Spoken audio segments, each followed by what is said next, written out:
the vitamin world is giving the wrong advice. For instance, if you do not know what you're doing with them, they're just as dangerous as any drug you could put in your mouth. The next thing, supplementing with vitamin D is not the same as being outdoors because we absorb it through our skin. But what we've been told is don't ever let the sun touch your skin. And another example is when we're deficient in this vitamin, our brain actually forgets how to sleep.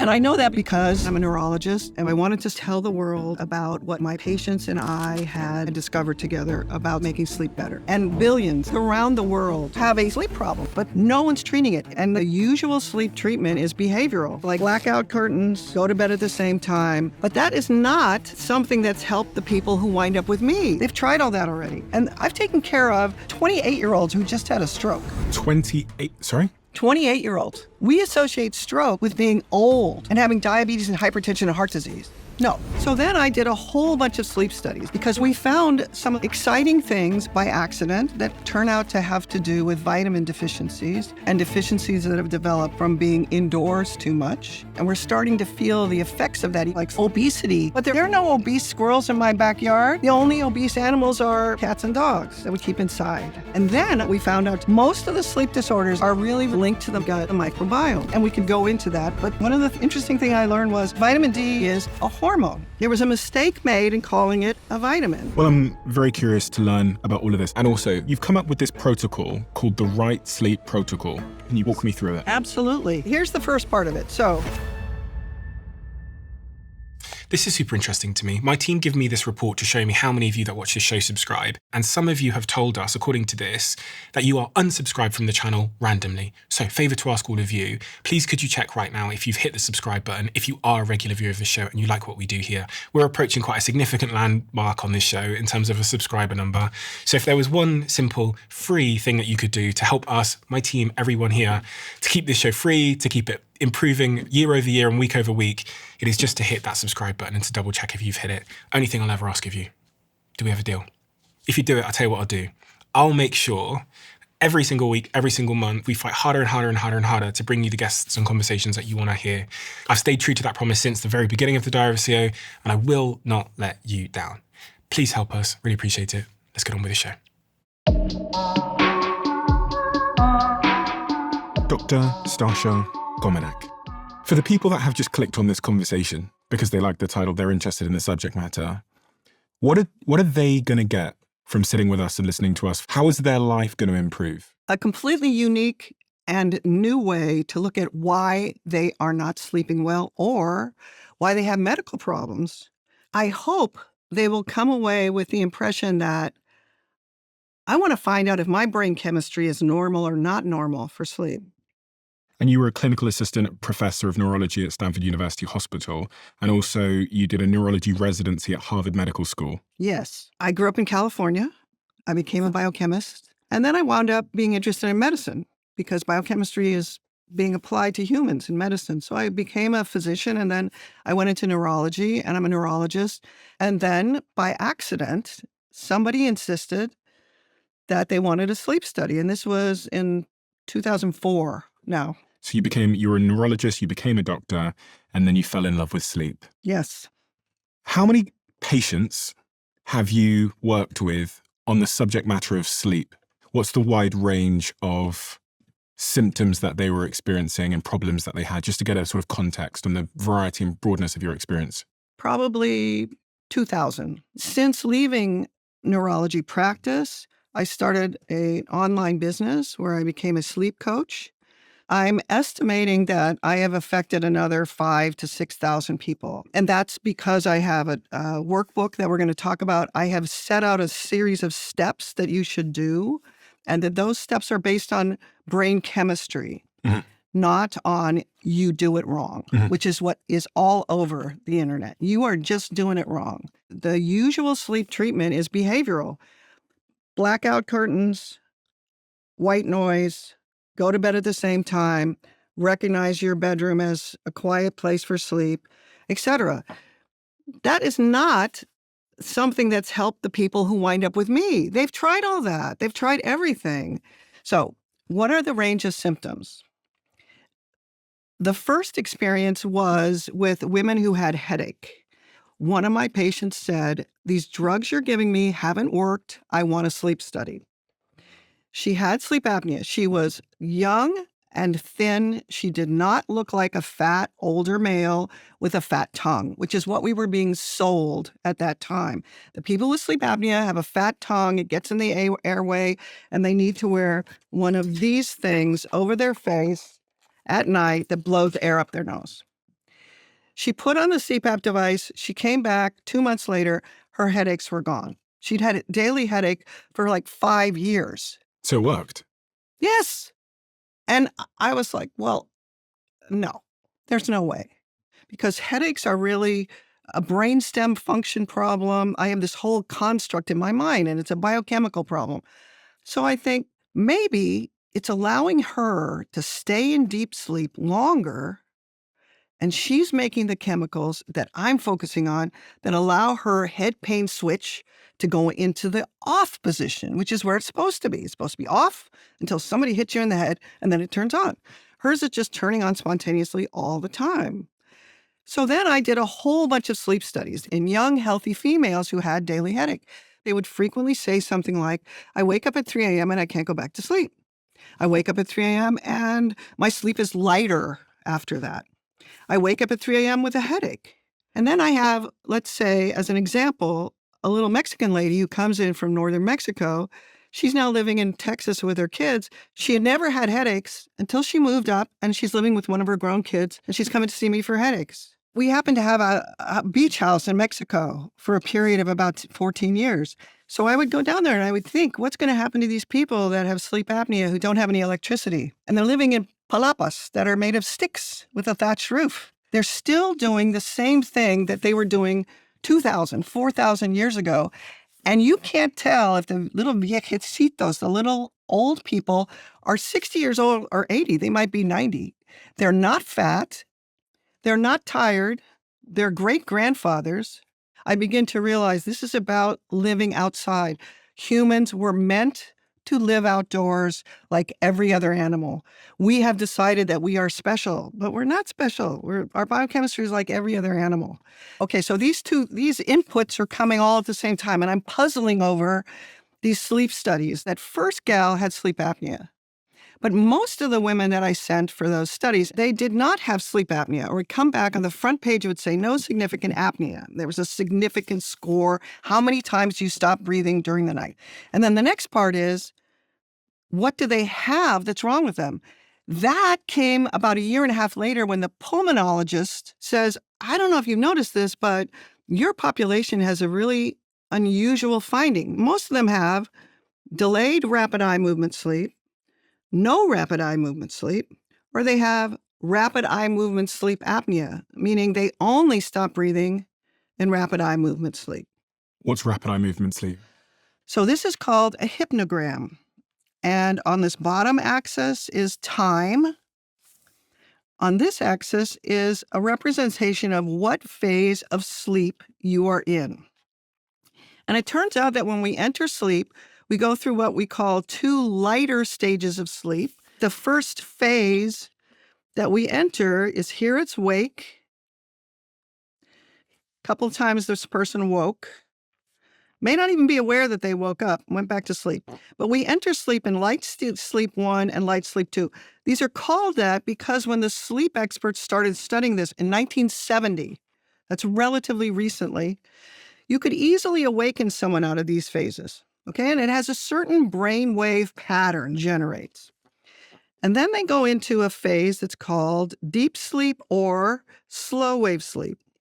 Everyone who has a sleep tracker device, which is very common these days, is now becoming familiar with, I have this much deep sleep, I have this much rapid eye movement sleep. Deep sleep is really in the sleep industry called slow wave sleep because the brain waves are these slow, big pattern. We always go through a couple of light sleep phases, and then we go into rapid eye movement sleep, and then we go through light sleep phases, and then we go to deep sleep. Now, the pivotal question that I asked the pulmonologist, why would my patient have stop breathing? That's what apnea means. Why would they stop breathing only in REM sleep? I thought this was an anatomic problem. And he said, well, we get the most paralyzed of all in REM sleep. And I went, paralyzed? Holy crap. Do you mean I'm paralyzed while I'm in bed? What if I stop breathing? What if my brain doesn't ever not unparalyze me? That's terrifying. And it turns out every animal, including fruit flies, who we're doing sleep studies on, get paralyzed in sleep. We get the most paralyzed in rapid eye movement sleep when this part needs to get repaired. It gets paralyzed too. That means you have to have an anatomy that stays where the tube that you're trying to breathe through stays open while you are unconscious and trying to repair everything in this area. And I want to pull out the brain to let you know where this is happening and why it's so important. This part that's white is called the brain stem. This part is actually fully in control when you are asleep. There's a little switch up here that goes, boop. Stephen, you're not conscious anymore. The brain is still extremely active. In fact, the waveforms that they record from up here look the same in rapid eye movement sleep as they do in wake, suggesting that all sorts of things are happening, like you wake up abruptly because a noise happens, and you're in the middle of a dream. You're traveling, you're flying, you've got huge colors going on. Your brain is extremely active during this time, but you're not aware of it. And this part right here, it is running your heart rate, your blood pressure. It has paralyzed you. This is where the autonomic nervous system comes in. The sympathetic nervous system and the parasympathetic nervous system are centered right here. They are meant to be the automatic driver of all the processes that you use during the day, and they run sleep. This process that we're talking about here is fully run by the brainstem. So the sort of sleep-wake cycles. Exactly. The sympathetic is called fight-flight. The other one, the parasympathetic, is called rest and digest. It also is experienced as a state of calm. Okay. It is also what happens when we have an orgasm. There are things that are happening in the brainstem that feed back to why do they fall asleep? Why do the guys fall asleep on top of her? Probably because it actually might increase the likelihood of fertilization. Maybe it has a survival risk. These are all unconscious things that we aren't trained to connect together. But once you get into the parasympathetic nervous system, it turns out that the parasympathetic and the sympathetic are also very involved in what's happening here. And the basic idea is the first half of the night, and you'll see that we've also broken it into 1, 2, 3, 4, 5 cycles, usually of about an hour and a half. The first half of the night, till about 3 a.m., is mostly run by the sympathetic side. Which is the fight or flight side. Yes. So when you're well balanced and you have a completely normally operating brainstem, you will have a couple of branches of REM sleep. But my patients did not have any REM sleep at all in the first half of the night. And in fact, they might have been lucky to have a little half an hour here between 4:30 and 5, if at all. The second half of the night, from 3 a.m. to 7 a.m., is run by the parasympathetic side.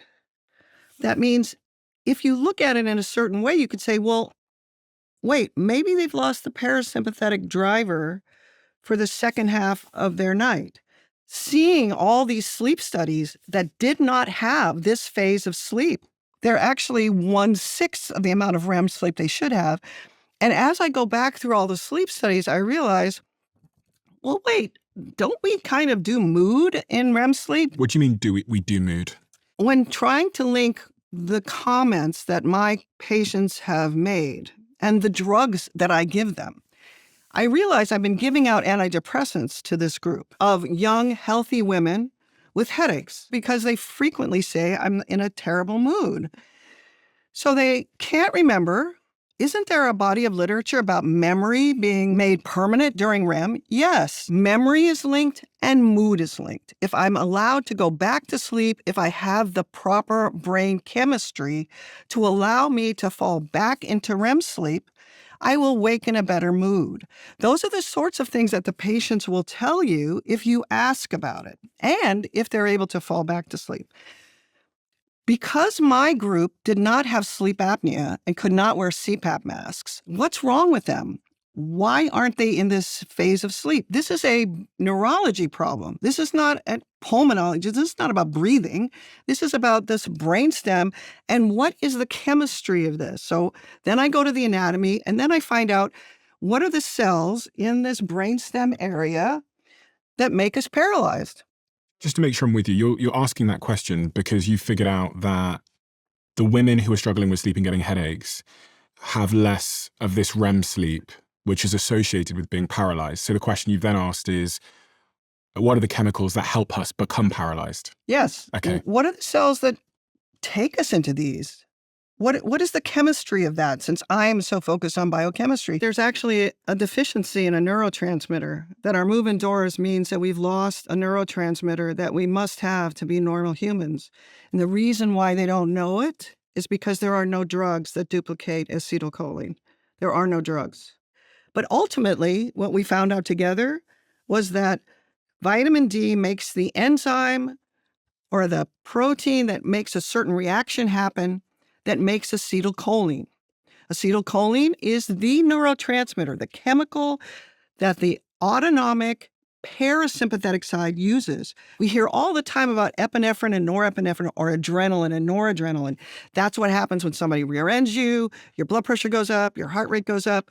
That's all dominant here. If you're wearing a sleep tracker, you'll see that there's a measure of what's called heart rate variability that goes up as the parasympathetic becomes dominant. As the rest and digest. Exactly. Okay. So all of the messages that we have to increase the heart rate or decrease the heart rate or to have a bowel movement or be constipated or to digest our food, those are all eventually run by a chemical. And our body and our brain use these chemicals to send messages. This is actually a chemical deficiency state that happens when you move indoors. Sunscreen, computers, and air conditioning all started in the 1980s. And the reason why it's not as evident to you as it is to me is that I was alive before the 1980s.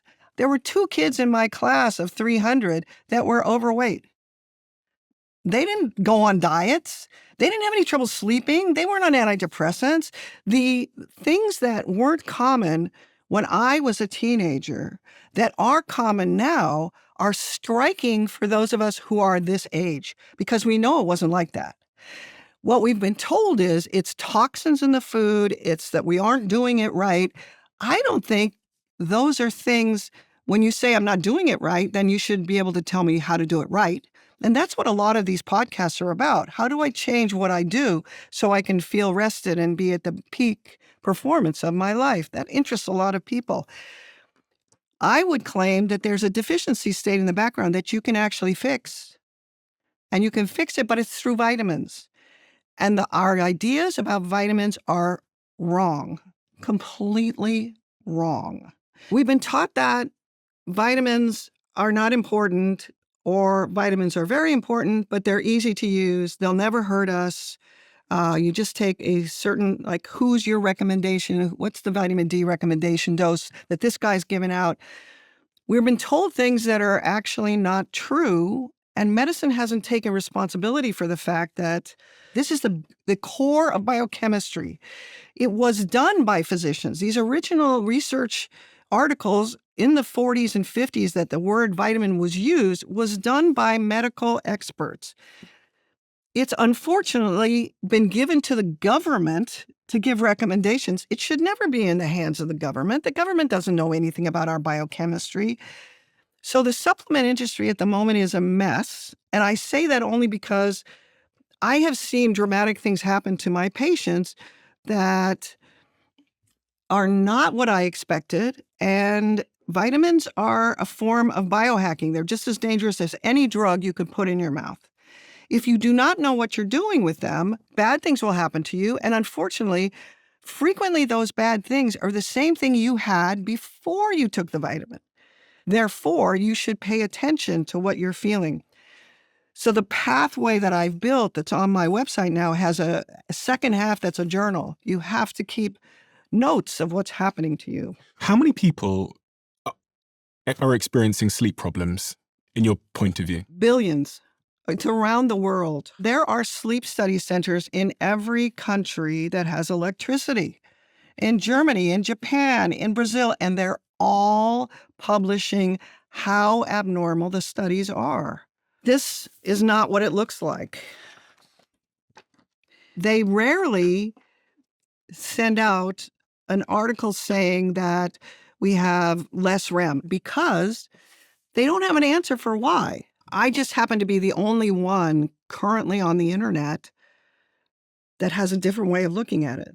Well, I'm very curious to learn about all of this. I've never heard someone say to me before that vitamins are linked to sleep issues. Absolutely. It's typically, put on the sleep mask and close the blinds and make sure it's cold in the room. So this is incredibly interesting to me. Let me add one more thing so I don't forget. You and Matt Walker talked about chronotypes. Yeah. There are many dogmatic statements that are being made about genetics and sleep that are not necessarily wrong, but they're also not necessarily right. And I had the same training that you get from Matt Walker. He's doing animal training. We say dogmatic things based on certain studies that we do. And then my patients don't behave that way. My patients turn out to, this person has been working to take this to an extreme. So the chronotype story is you're either an early bird or a night owl. And you had shared that you're a night owl and that your girlfriend is an early bird, okay? And what is being taught is that is your genetic makeup. Although there are genetic mutations that lead to certain timing of sleep, it turns out everybody I was doing this vitamin stuff with would revert back to fall asleep at 10 and wake up at 6. Even the people who were working nights their whole life. This woman that I'm seeing who is on disability now because she got a terrible disease that I believe is because she worked nights. When she is at home on disability for several years, and I'm still caring for her for that disease, she's still sleeping during the day. Well, why would she sleep during the day? And now I have a whole run of patients who say, I guess it's because I always work nights. It turns out that humans really can't work nights if they have normal brain chemistry. Why? Because we're day hunters.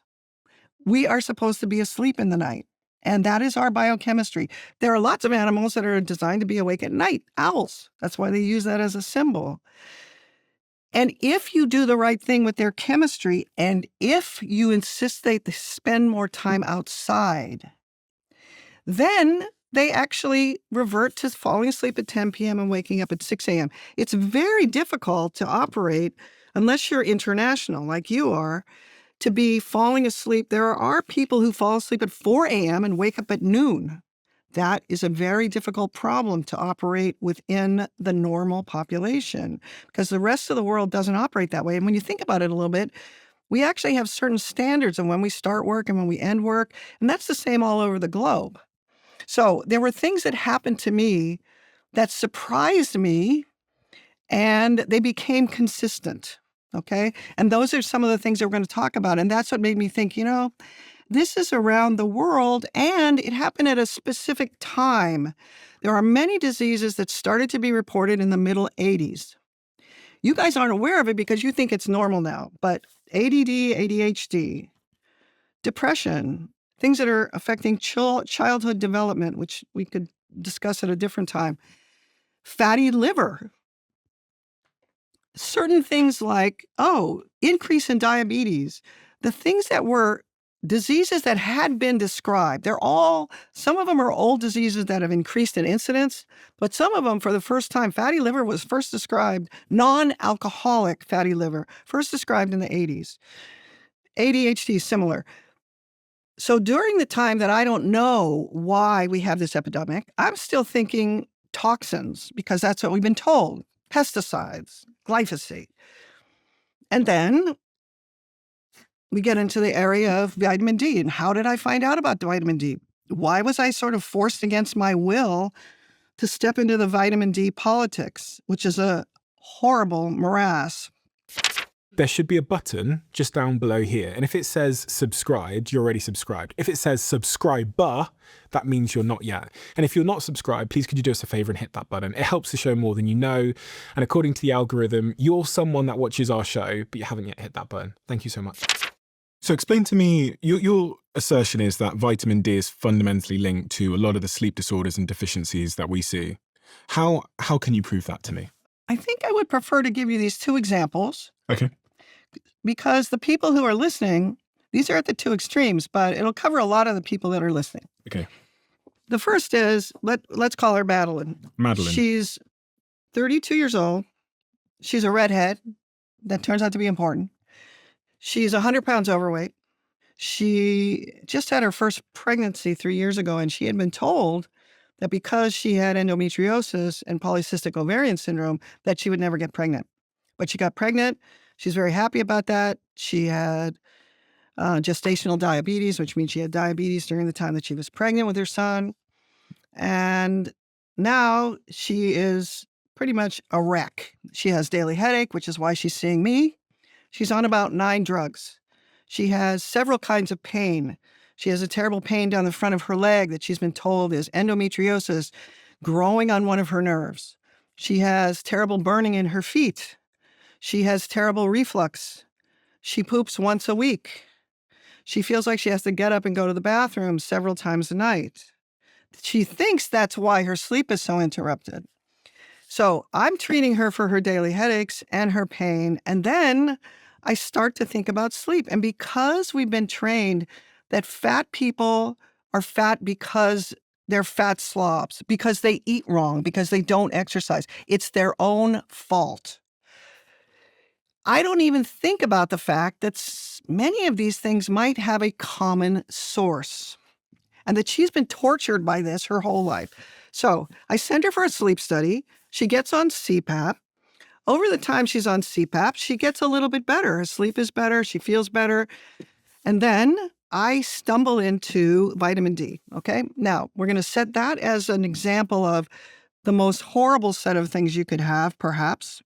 And another example, and we're going to watch what happens to these two women over time. The second one we'll call Natalie. And Natalie is tall, statuesque. She's a triathlete. She is also seeing me for daily headache. She grew up in a family that is of Italian origin. She has dark tan. She swims. She's athletic. She's outside all the time in the summer. 5 years ago, she had her first child. Her daughter, she did well, no problems with her sleep. 2 years ago, she has her son. And since her son was born, she has not been able to go back to sleep. Even when her son goes back to sleep, she can't. She feels tired. She has postpartum depression. She had gestational diabetes. Like, she's doing everything perfectly. She knows everything there is to know. She's done paleo and keto. She is very well informed by the things that doctors tell her to do. And now her sleep is also abnormal. And she had a few headaches in high school, but now she has daily headache too. So there's a 5-year span here where I'm doing CPAP masks and sleeping pills. And those are some of the stories. And it's not just limited to women, but I especially want to point out that women are more effective because they have the babies. So the next thing that happens is 5 years into it, I've got this beautiful 18-year-old who's about to go to college. She comes to see me for daily headache. She has a sleep study that shows none of these phases of deep sleep. So she's having no deep sleep? No deep sleep. And every 15 minutes or so, my interpretation is her brain is trying to get into one of these deep sleep phases, and she wakes up to light sleep again. So every time the brain tries to do this, it breaks to white sleep, light sleep, light sleep, light sleep. She thinks that she's asleep the whole night. This shows that she's asleep the whole night. But her sleep study over my 5 years of experience is horrifying because it's not just, oh, she's missing a little REM. She has no deep sleep at all. This is a brainstem disorder of chemistry that's going to mean she might meet me 10 years from now with a stroke. I've taken care of 28-year-olds who just had a stroke. 28-year-olds. We associate stroke with being old and having diabetes and hypertension and heart disease. That means I'm looking at this, and for the very first time, I have actually started to see the diseases that my neurology patients come in with and their relationship to sleep. By the end of the 5 years, I'm doing sleep studies on anybody who will let me. So I'm doing little kids, I'm doing moms, I'm doing dads, I'm doing every single neurologic illness that comes in. They're all abnormal, all of them.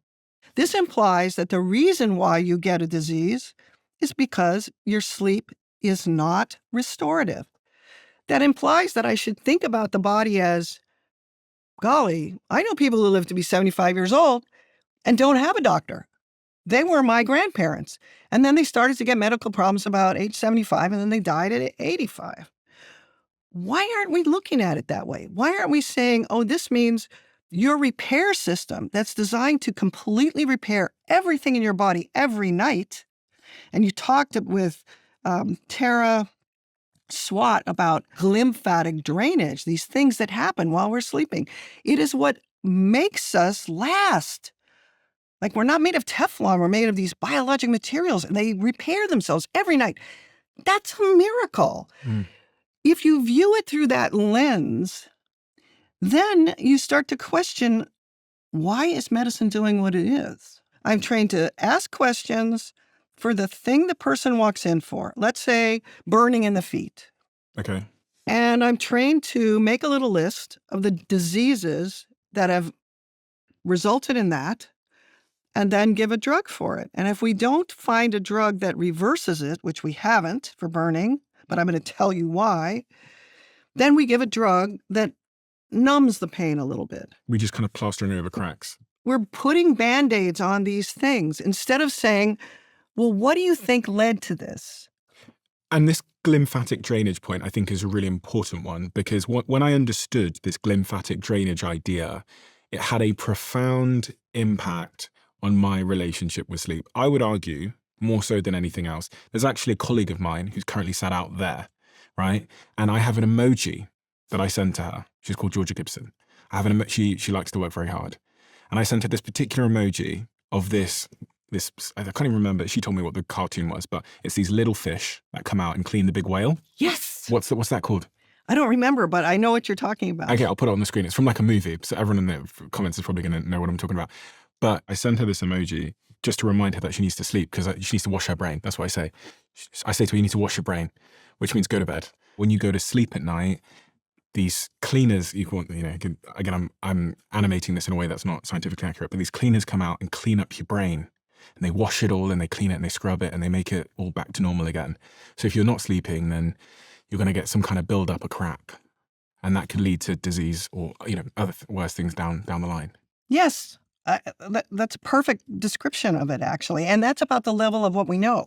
So the 18-year-old with no deep sleep, she comes back and say, hey, this drug you gave me for my headaches made my headaches better, but I'm so tired. And I'm looking at her sleep study going, holy crap, no wonder she's tired.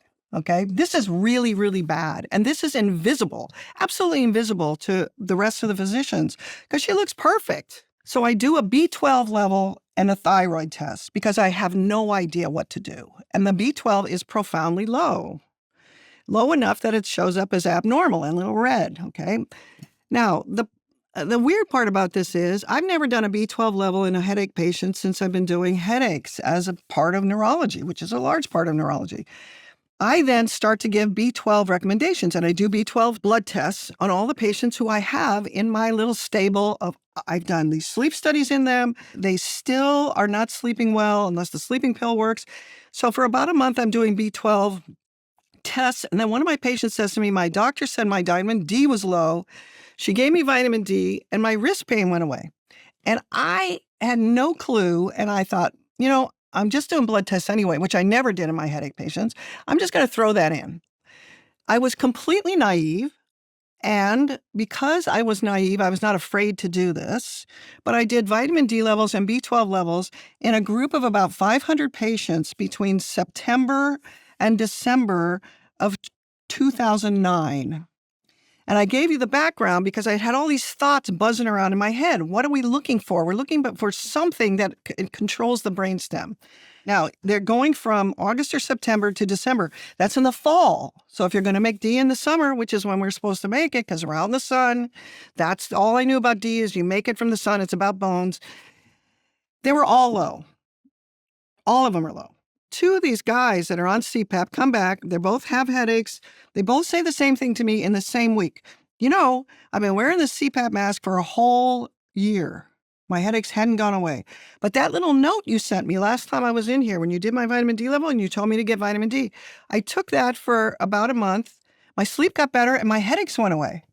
Now, I happen to know that all the Ds were low, but D's about bone. Why would it have anything to do with sleep? So I go to the PubMed. That's my resource now. I hang out with PubMed all the time. That's where you register all your articles that we publish. 2009, I put in 2 search terms, vitamin D and sleep, and there are no hits. And then I put in vitamin D in the brain, and I wind up going to articles by a guy named Walter Stumpf, Stumpf, who's been writing about vitamin D for 30 years, who has actually published that there are vitamin D receptors in this little stripe along the back of the brainstem that paralyzes us. Like, he knows the name of this nucleus. He has shown articles where the vitamin D receptors are in this nucleus that paralyzes us, and in the nuclei that are the clock nuclei that determine what time it is, what time we go to sleep, when we make these transitions. The brain always knows exactly what time it is. Those areas have vitamin D receptors. That means vitamin D is doing something. That means I'm very interested in thinking if this vitamin D is low, like if they say 30 to 100 is normal, and my patients with sleep disorders and neurologic problems have vitamin D levels in the low 30s and below, is there a vitamin D level, not a dose, but a brain or a blood level that I can measure that might make them sleep better? That would be phenomenal. Should we go down this vitamin D road? I know nothing about it. I start sending people for vitamin D levels and giving them vitamin D, and I start reading. Walter Stumpf has already put together a beautiful belief system around vitamin D is the hibernation hormone. It allows animals to adapt their body to tolerate winter when there's no food. It tells their body to do things like the thyroid hormone lowers the metabolic rate of all the cells in the body.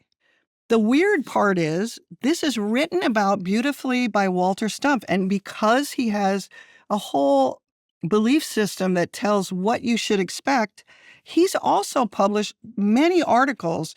The first article's in 1982 about brainstem. He publishes articles about postpartum depression, about infertility, about obesity. He's telling us what epidemics are going to happen, but it's before it happens because the sunscreen's coming out in 85 and the middle of the air conditioning computer. And when I'm talking about this during COVID, it becomes much more exaggerated, okay? COVID has brought us all indoors, and we're starting to feel the effects of that even more exaggerated. So Walter has this idea set. I call him up. Luckily, he's retired, and he takes my phone call. And I say, hey, you don't know me, but I'm this clinician in Texas, and I have this clinical observation that I've done all these sleep studies on people. Their brain that should be sending them through these particular steps is not. You have shown that there are vitamin D receptors all over the nuclei that should be running this. Has anybody written about sleep and vitamin D? And he says, no, but it makes perfect sense. It's the hibernation hormone. What else would you do? You sleep longer. And it turns out that when our D goes very low, our brain actually forgets how to sleep. That's the easiest way to describe it. That gal that I showed you, she had not only vitamin D deficiency as the primary deficiency, and with secondary deficiency we're going to talk about, but your brain just becomes completely scattered, and it's what it's supposed to do because the D is doing a specific thing. It took me a while to figure out there are articles that actually took Walter's articles and said, hey, there are these D receptors. What hormones do that's unique is the hormone goes inside the nucleus of the cell, and the nucleus has the DNA, and it binds to the DNA. And it has a special vitamin D receptor. That's what Walter was measuring. When it hits that receptor, there's a specific protein that DNA expresses. That means that little piece of DNA comes out, it makes this protein. The protein that it makes is an enzyme that makes acetylcholine. So that means I can trace through the scientific literature all the way from the receptor to the articles that use that showed that it was an enzyme called choline acetyltransferase. Now, the next part is really important because what I want out of this is that Madeline and Natalie both get better. Okay? This biochemistry is my thrill. But what the listener wants is, how do I get better?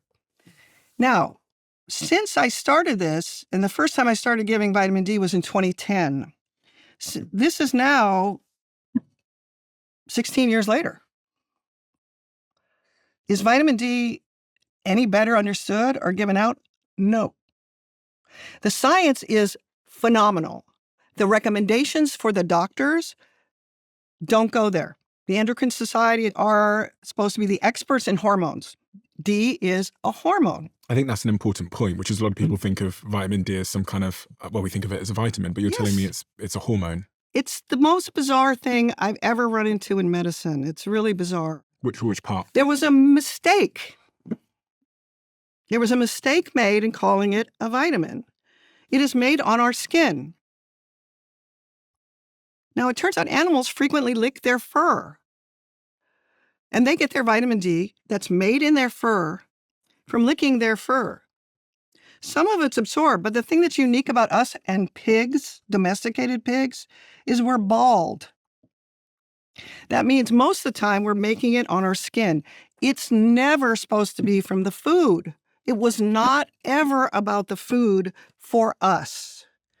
We don't lick our skin. Therefore, we absorb it through our skin, and we can actually have salmon. The salmon has vitamin D in it. That's the salmon's vitamin D. It's not our vitamin D. It's like saying you eat salmon, you get salmon estrogen. That should be enough estrogen for you to have a normal period. That's crazy. If your ovaries are not making enough estrogen, you won't have a normal period, okay? They called it a vitamin, and in the early 80s, medicine decided vitamins were for lesser humans. Therefore, D got pushed into that pile, and it got given over the counter. Now, the fascinating part about that is it turns out to be a good thing that it's over the counter, because the lay public, once they hear that their whole health is actually tied to this, and that they've been doing what their doctor recommended, which is to use sunscreen and stay out of the sun. And the original recommendation, because I was there in the early 80s, was don't sunburn. Every sunburn that's a bad sunburn that you peel from will age your skin, even if you're 10. Which is that true or not? That's true. It's true, yeah. That piece is true. Now, the weird thing is that has been morphed over the last 40 years into don't ever let the sun touch your skin. People are smart. If you tell them that they can use sunscreen wisely, and it blocks the ability to make vitamin D, and it has turned into the combination of sunscreen plus being inside much more than we ever were before. When you had air conditioning, people slept out on the roof in Saudi Arabia. That means you spend much more time outdoors. And it also turns out there's a particular move in health and wellness, which is about the many forms of wavelengths of energy that we absorb that are given to us by the sun that are not UVB. UVB is the wavelength that makes D. There are your podcasts about infrared, very, very important. That means there are many wavelengths of energy, and the more time we spend outdoors, the more our body actually uses those wavelengths in our biology. Because medicine is so conservative and so slow to change, they basically poo-poo any new ideas. So hyperbaric oxygen, laughed at. Infrared, laughed at. Made fun of. And therefore, you could actually have your license taken away. Since COVID, since doctors are now doing things across video, I am safer in my little place, making my comments, making my statements. They're made up stories. What is a made up story? My telling you my belief system is a made up story. This is really an important idea. I thought that everything written in a book is true. As soon as the publications come out, as soon as I can go to PubMed, I thought those things written down were true. Absolutes. And then you stay in medicine for 30 years and you realize the things that you were taught are not truth anymore. Well, that means they made up those stories. They do a scientific experiment. You and I are looking at the data, but there's always a conclusory. My conclusions from this data are. Those are always made up stories. And in fact, they're always humans making up stories. You and I are not listening to stories that ants make up or that cats make up. We're very human-centric. We're studying things that are stories that humans make up. And we're arriving at a conclusion based on some factors that we can see, which is often causation, or correlation, and not necessarily causation. Correlation, very important. We all have a belief system. You and I are building a belief system here. I told you that Walter Stumpf had a belief system. The reason why I'm using those terms is I was really pissed off at the pulmonologist when I realized that woman with the sleep apnea, she wasn't a fat, middle-aged male with a fat tongue. How dare they? Here are these women, they have headaches, they're suffering. How dare they make up this story? And then I began to realize they made up those stories. That was their best guess. Mm. That is every single person who sits on this side of the table. It's their best guess. All of us are, or you wouldn't have us on here, very enthusiastic about our guests. But it's very important to realize that every belief system means you see the world through that, but it always has blinders. Mm-hmm. There are things that you won't be able to see because of it as well. Then you must move into a point of view, which is, I need to stay flexible. What if new information comes? Yeah. Okay? So the D belief system at the moment is that it's a vitamin. And there's a huge political fight within the medical literature. It's very weird. The D belief system, what do you mean? Medicine has decided that the only way you can get any important information is to have a control group, a study group. The study group gets X, a drug, in this case, vitamin D, and you compare the outcome of both groups. And what does the other group get? A placebo? Basically, they think it's a drug, but there's nothing in Yeah. And then you compare the outcome. The problem is, in no biologic pathway is there only one variable. There's never one variable. And that means when you give one a hormone, you also need to know that hormones are always done by blood levels, and that the normal state for the human body in every biologic animal, including plants, is that hormones stay in a tight little narrow band. Too much and too little are both not good. It always goes towards the middle. In the lay experience, this is why we do blood levels of testosterone. If we give you testosterone supplement, if we give you estrogen, in thyroid, even lay people know my aunt would get crazy when her thyroid was off, and it could be too high or too low. D is exactly the same. Yet, they do these studies based on a fixed dose. So it doesn't matter what the level is, what time of the year, how much sun they're getting. They're all getting 4,000 IUs. So they could be having too much or too little. No blood levels are taken. So you're saying that it should be personalized, the amount of vitamin D? Absolutely. Any hormone that you take, if you compare, that's why the Endocrine Society is so important. They know in 2004, when they gave the final recommendation for the doctors in practice, they know that the studies that have been done so far are rarely done in the way a hormone should be studied. And they say that in their report. They spent a whole year looking at this chemical, all the research that's done. And they say, we don't really have any good studies. We don't have any clinical studies like mine, for instance, where we're relating the dose that we give the person to the blood level that's achieved. Therefore, you would think they would say we need more studies. No, here's what they said. Therefore, you should not do vitamin D levels and you should not give recommendations about vitamin D, taking it or not taking it. You should just avoid the whole conversation, because what's going to happen when you do a vitamin D levels, you're going to call me up and you're going to say, what dose should I give? The D level is this, and we don't know. So they've said, don't be curious. Don't do it. That's insane. Now, that means the lay public is coming to me and other people on the internet, and they're coming to podcasts like this to learn about it. And there are a lot of conflicting attitudes. I may be one of the biggest recorder in my brain, which is not in a data dump that I can put into an article, of how to manage vitamin D levels, what you should do with dosing. And that's one of the things I have in this workbook that we're going to talk about. Whenever I talk to new founders, they all carry the same belief that the biggest threat to their small business is having a bad product. It's not. The biggest threat they face is hiring the wrong person for their small team, because bad hires put the handbrake on growth and rapidly infect company culture. And I get it. When you're starting out, you need A players to grow your company, but you don't have 40 spare hours to spend sifting through interviews. So you hire fast to fill the seat, but this ends up costing you even more in the long term. What any small business actually needs is a reliable and efficient way to find the right talent without stalling momentum. That's where our long-term sponsor, LinkedIn and LinkedIn Hiring Pro, can help you. It streamlines the entire hiring process, from drafting a job description to shortlisting candidates and conducting AI-powered interviews for initial screenings. Nearly 60% of hirers who've used this tool have found a candidate to interview within a week. Hire right the first time around, and get started by posting your first job for free at linkedin.com/DOAC. That's linkedin.com/DOAC. And terms and conditions apply.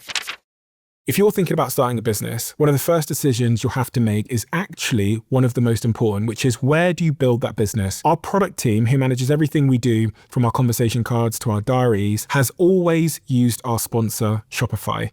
There are a few reasons for this, but one of the big ones is that when you're running a business, you really need your own store and your own customer data, and Shopify gives you exactly that. You aren't renting space from someone else's platform, hoping the rules don't suddenly change, and you avoid the classic founder challenges that inevitably come, like sorting out payments and logistics and storefronts, because it's already built into Shopify. Those early days are messy enough without the infrastructure challenge to create extra problems for you. And Shopify's distribution piece is underrated too, because your products automatically get in front of people on Google, TikTok, YouTube, ChatGPT, which again isn't something you have to figure out yourself. It's just already built into their platform. If you are serious about starting your own thing, start your free trial at shopify.com/Bartlett. I'm very curious about Madeline and Natalie still. Great. What Okay. happened to Madeline and Natalie? Okay. For 2 years, I'm talking to Walter on the phone, and I start giving vitamin D to my patients. And I learned that every single person needs a unique amount.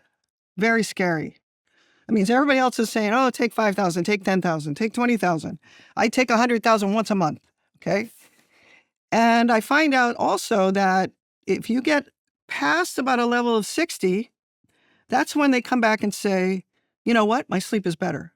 Now, importantly, I still was operating under the false belief that there's only one variable, okay? I came up in medicine using drugs. That means you match the drug to the complaint. Oh, and that one didn't work, and then we do this one, and then we do this one, okay? I'm ashamed that I looked at it that way, but that was my training. So I thought vitamin D was going to fix everything. Within the next 6 months, my patients start to come back and say horrible things like, my joints ache all over. And my doctor's about to send me to the rheumatologist who does autoimmune diseases. Like arthritis. Exactly. Then the next person comes in and says, I've got this terrible burning in my hands and feet.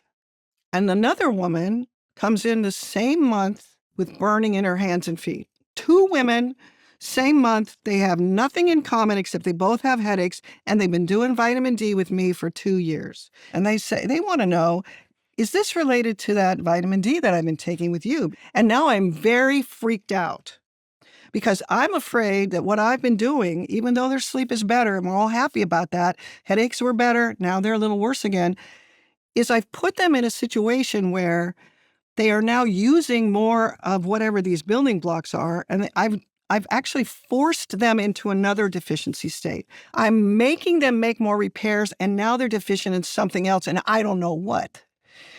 Now, a patient walks in with a book. This is why I'm telling you that my patients are the ones that taught me all this stuff. And I'm telling you these embarrassing stories because they come in and they say, "Did you do this to me?" That's very uncomfortable. And I don't know, but I feel a commitment that I better find out. And a woman walks in with a book that's called The Pain-Free Promise of Pantothenic Acid. God forbid it's another vitamin. So I happen to have developed over the same time period this weird buttock pain. I can't sit down to talk to my patients at the end of the day because my butt hurts. So I feel like I have the same thing. So I read this book. It says pantothenic acid is a chemical that makes this thing called coenzyme A. Coenzyme A is responsible for making cortisol. And I think, I don't think that's causing this burning, but this is something I need to know about. And cortisol is big in sleep. We talk about cortisol all the time, the timing of it. And it's huge in inflammation. I go to the vitamin store, I find pantothenic acid. The book says 400 milligrams is the right dose. So I pick up the 400 milligrams and I go to the B complex. I find something called B100, which means each one has got 100 milligrams or 100 micrograms. I go home with these two things. I start taking them. And I give recommendations to anyone who comes in that 1 week where I have a sleep study, they have a new complaint. I give a recommendation of B100 and B5. What the book did was it sent me to the references. The articles that she references are from the 1950s in this creepy lab next to the Iowa State Prison, where they're doing these creepy experiments on prisoners before it becomes illegal. They published this article saying if you block pantothenic acid for 2 weeks, you see 4 things. They can't sleep. They have belly complaints, bloating, and all sorts of things. They have a funny puppet-like gait, and they have burning in their hands and feet. And I go, this is wonderful. So that was one of the motivations. So the cortisol link to pain and the burning in the hands and feet. Now I've got it in my head that I've made them use more of the B vitamins. So let's just pause there. So you're saying that by asking your patients to take more vitamin D, you're saying that the body has also started to use more B vitamins, which means that by taking more vitamin D, they're now deficient in B vitamins. Yes. And so when you use vitamin D, you also use more B vitamins.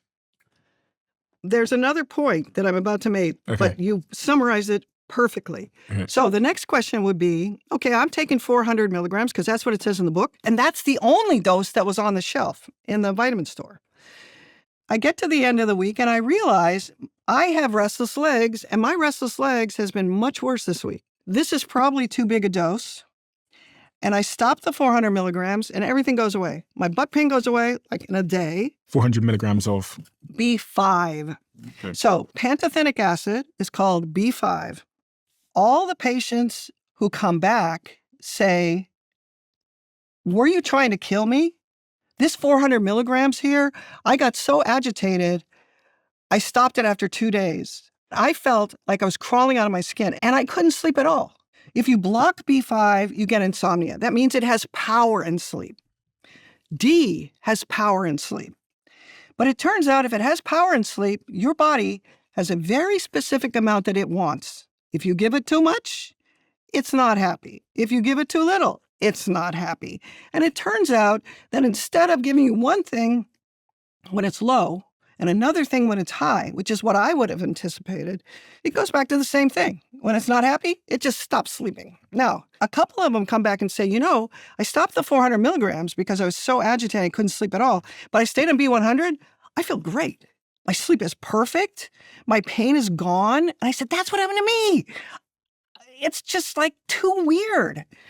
this chemical is doing something and it's acting. What I would say to my patients is be very careful with this because I don't really know what dose you'll need.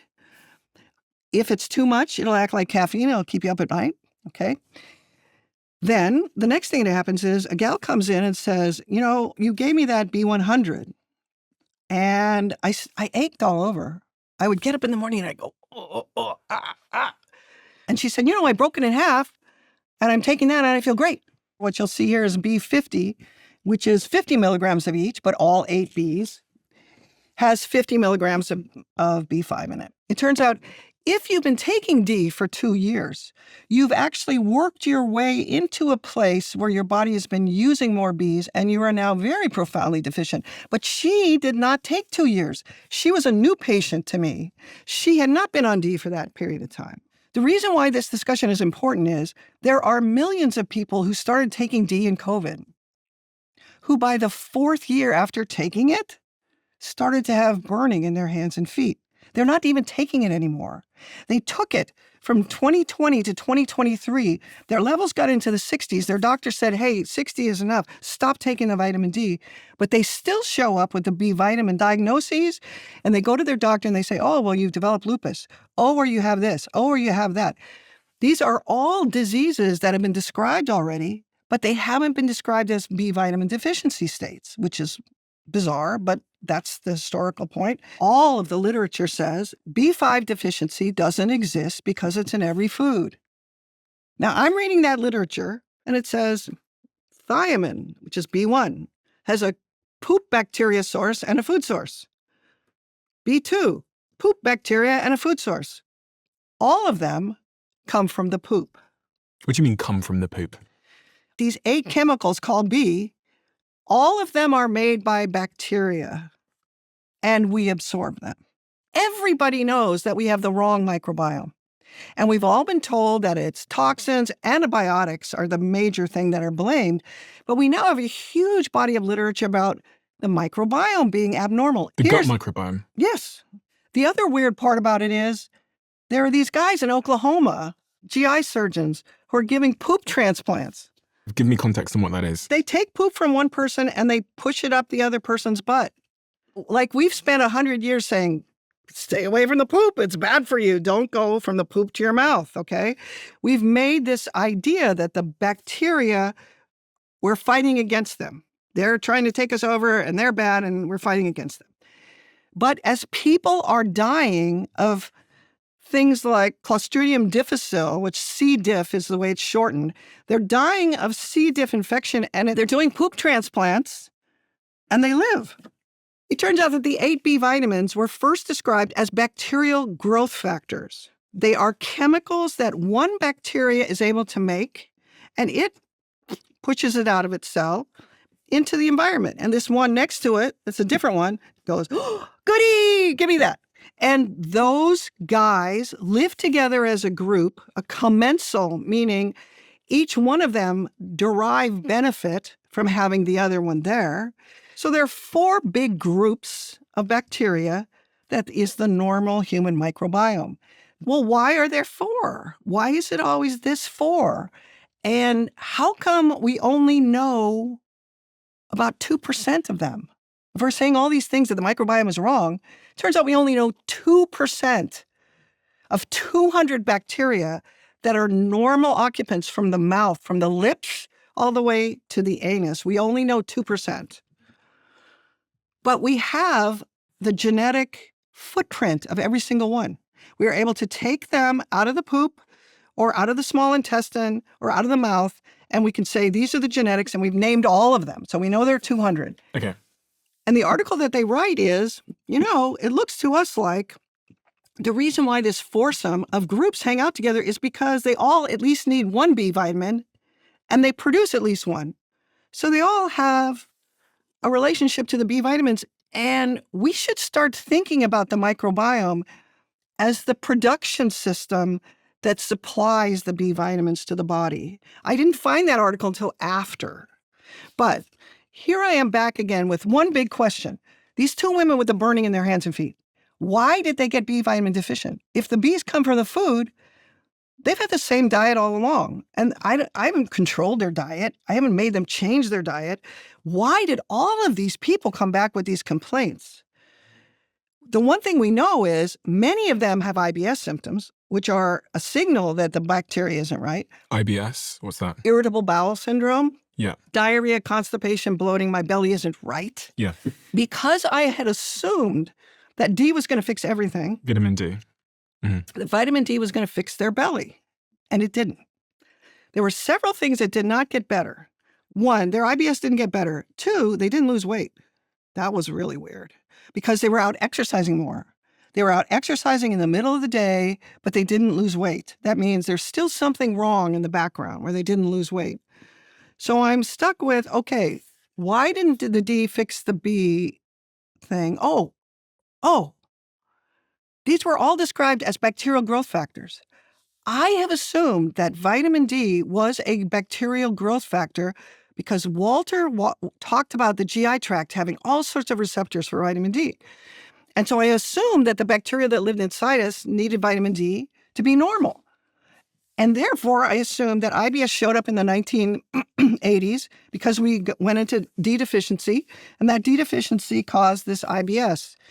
There were no articles about that in humans until 2020 when COVID came, and they actually started to realize that the people who were D deficient died in COVID.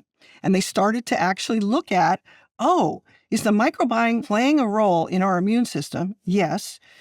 If I give vitamin D, will the bacterial makeup of my stool change in a positive way? My poop. Exactly. Does the poop bacteria makeup change in a positive way? We know we've seen people who don't have inflammatory disorders and they have this bacterial makeup. Will giving vitamin D change the population? And yes, that's the answer. Now, I realized now I'm giving 2 bacterial growth factors, D, and now I'm giving B100. And I'm giving a large dose of all 8 Bs. Remember that, give all 8? Mm-hmm. That means by accident, I have actually given 8 bacterial growth factors that are necessary for bringing the poop bacteria back to the normal human makeup that it's supposed to be, that it has always come to be spontaneously. That's a really important point. All the other animals in the world, they're not obese. There are no obese squirrels in my backyard. The only obese animals are cats and dogs that we keep inside. So to summarize for me, what is the link between vitamin D and the B vitamins? It turns out that all the Bs come from the microbiome. Yes, okay, I understood that. In order to have the correct microbiome, we are actually commensal organisms with our microbiome. That means we have to provide D. They in turn provide us with Bs. Okay, so isn't that a good thing that you gave them D then, because then their body makes B? Yes, but it didn't make B on its own. Otherwise, those side effects like my butt pain wouldn't have been there. Okay, so let's bring that into focus. The D by itself did not correct the microbiome. Yeah. So when I took 5,000 of D between 2020 and 2023, and I took it for 3 years because my doctor told me it was okay. But in 2025, I started to have rheumatoid arthritis symptoms. The D did not correct my microbiome. It actually made me deficient. I'm going to give you the drug for rheumatoid arthritis. I'm not going to picture it as, you need B50. So you gave B50, but then didn't they have another problem? Most of the time, what happens after the B50 is everything comes back to normal. The GI tract corrects. You have to take it only for 3 months. I was taking it for 4.5 months. And I started to wake up and feel old. Yeah. And everything I just parenthetically told you about the GI tract was percolating around in my brain. And what I had told my patients was, I think we've stumbled on the growth factor that the right microbiome needs. And I think the reason you became B vitamin deficient was because it was the wrong microbiome. But when we give them what they need, they're going to grow back. Okay, fine. They're going to grow back and they're going to do their job. Okay, so they're going to produce B50. They're going to make that. Let me summarize that. So by giving them B50 for a short period of time, you're kind of jump-starting the gut microbiome, and then you don't want to keep giving it to them or else they're going to become dependent or not do their job properly. So you want to give it to them for 3 months, let them jump-start, and then they'll do their job, and then you leave them alone. Yes. And I want to add one more thing. The way you think about it is probiotics are bacteria. You dump the bacteria down and you swallow it. It goes into your small intestine. But if it does not have the growth factors that it needs, which every bacteria has its little set of growth helpers it needs to be able to absorb from the actual juice that's down there. If it doesn't have that, it can't reproduce. Every bacteria that's sitting in my small intestine right now, 12 hours from now is going to be in a different place. A day from now, I'm going to poop it out. Who's up here now? The great-great-granddaughters of the bacteria that are sitting there while you and I are talking. They reproduce rapidly. You have to picture them like a river. Like we're sitting and we're looking at the river, and the water looks like this. And 10 minutes later, the water looks the same. But that's not the same water that we were looking at 10 minutes ago. That water is downstream. That means the level of reproduction that they are expected to do requires constant production of these growth factors. Now, it turns out that you don't have to think about that. All you have to do is have the normal bacteria that was generated spontaneously when you were born because mom was giving you D in her breast milk, and it also had 8 Bs. Those 8 Bs came from her normal microbiome in the breast milk. That means you had everything you needed, and then you were out in the sun. You were born in June or July in the summer, and then you got D on your skin, and that process has replicated for 300,000 years. For 250 million years, the dinosaurs had a microbiome in their intestines. This is so old, it's unimaginable. So what is the conclusion here then? Because I do want to bring this back to Natalie and Madeline. Okay. I still haven't figured out what you told them to do. Stephen, you are so smart, and it's such a pleasure to talk to you. These are difficult points. Madeline is struggling with all these things. She's slowly getting better. Then we do the D, she's slowly getting better. Then we do the B100. And then it's friggin' awesome. She starts to lose the pain that she had down her leg. The burning in her hands and feet goes away. Her sleep gets much better. Now, she's into year 3 and 4 of what becomes the Right Sleep program. And she's still on 30,000 IUs of D a day. That's an immense dose. Most people are taking 5 to 10. She's been taking 30,000 a day for 4 years. Her D level has stayed the same. It's in the 60s. She's doing a great job of keeping everything the same.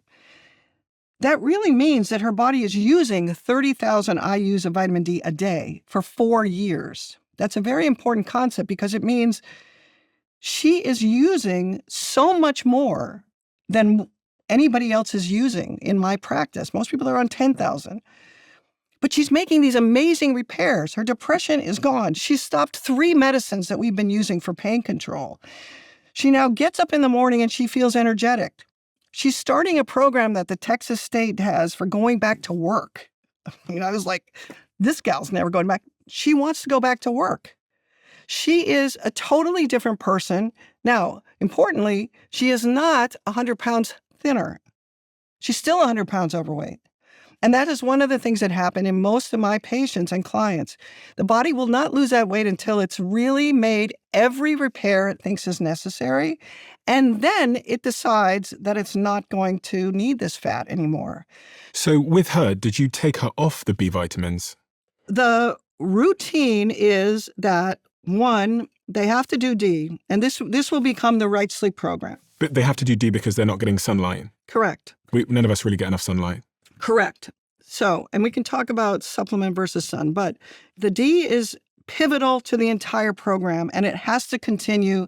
And if you have a sleep problem or medical problems, you will do better if you get your D above 60 and keep it around there. Mm-hmm. That is not the same as saying, what is the ideal D level for a human who wants to overachieve? It is not the same, okay? Mm-hmm. So she's on D. She stays on D the rest of her life as long as she needs it. And she's always checking her D levels. Then she goes on B100. She happened to be one of the ones that was on D by itself for 2 years If you have been on D for 2 or 3 or 5 years in the past and have developed B vitamin deficiency states, then you will have to go back on D with the B50, and you will do that for 3 months. And then you will stop and you'll go down to a much lower dose. That's a multivitamin. One of the things in the background that we haven't talked about yet is there are actually hundreds of things that the bacteria are doing for us that are just starting to be reported. But they have been pivotal all along in all the minerals that show up in a multivitamin, all the magnesium, calcium, selenium, manganese, all these things that nobody's really interested in, and they all are in list on their multivitamin. All through this same time frame, people are developing iron deficiency and iron overload.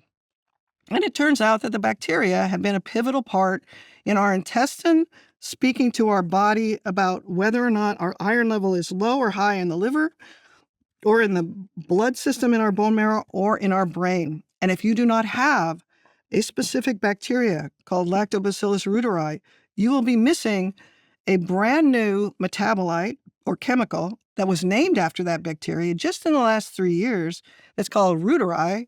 That is one of the chemical messengers that our body uses. So that means many of the deficiency states that the naturopaths and the functional medicine people are studying are all linked to the fact that this bacterial tube has been doing all these things for us all along. And when you lost them, each individual person has its own set of specific deficiency states that must be addressed for their sleep to get better. This is something that I've made for you. I realize that the Diary of a CEO audience are strivers, whether it's in business or health. We all have big goals that we want to accomplish. And one of the things I've learned is that when you aim at the big, big, big goal, it can feel incredibly psychologically uncomfortable because it's kind of like being stood at the foot of Mount Everest and looking upwards. The way to accomplish your goals is by breaking them down into tiny, small steps. And we call this in our team the 1%. And actually, this philosophy is highly responsible for much of our success here. So what we've done so that you at home can accomplish any big goal that you have is we've made these 1% diaries, and we released these last year and they all sold out. So I asked my team over and over again to bring the diaries back, but also to introduce some new colors and to make some minor tweaks to the diary. So now we have a better range for you. So if you have a big goal in mind and you need a framework and a process and some motivation, then I highly recommend you get one of these diaries before they all sell out once again. And you can get yours at thediary.com. And if you want the link is in the description below. I want to go back to Madeline. So my question was, because the research that I'm reading says that vitamin D does not cause, trigger, or create a B vitamin deficiency. No, it's not in the literature except my article. Taking vitamin You D have it supplements there. will not drain your body's B vitamins. Let me read my title. Vitamin D deficiency changes the intestinal microbiome, reducing B vitamin production in the gut.